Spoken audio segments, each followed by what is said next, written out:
Hello everyone. Today, I want to introduce you to a treasure of Chinese aesthetics with a history of thousands of years, longquan celadon.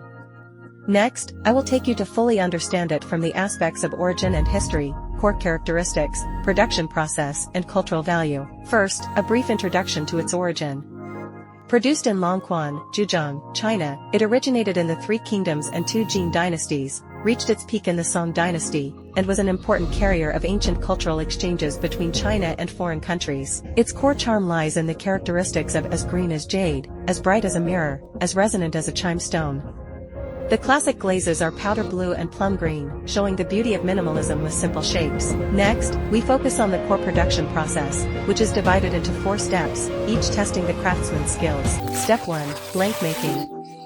First, select high-quality porcelain clay rich in minerals from Longquan. Repeatedly knead the clay to expel air to avoid cracking during firing. Then place the kneaded clay on a wheel and shape it initially by hand. Finally, carefully trim it with a trimming knife to make the edges smooth and the lines flowing.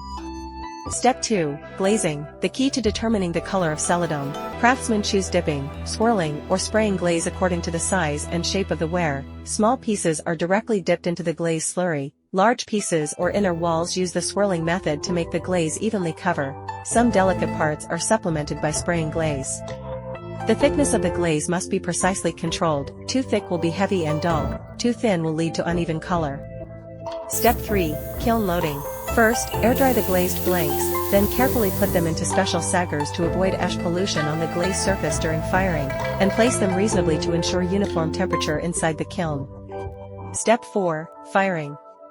The kiln temperature needs to be gradually raised to 1200-1300 degrees Celsius, and the reducing atmosphere inside the kiln must be precisely controlled. By adjusting fuel combustion and ventilation, the iron elements in the glaze are fully reduced to form the unique warm blue glaze of Longquan celadon. The entire firing process lasts for several hours, during which craftsmen must observe the kiln fire at all times to ensure stable temperature and atmosphere. The cooling stage also needs to be carried out slowly to prevent damage to the ware due to thermal expansion and contraction. Finally, the firing technique of Longquan celadon is a UNESCO intangible cultural heritage, carrying the Chinese aesthetic concept of harmony between man and nature and being the common cultural wealth of all mankind.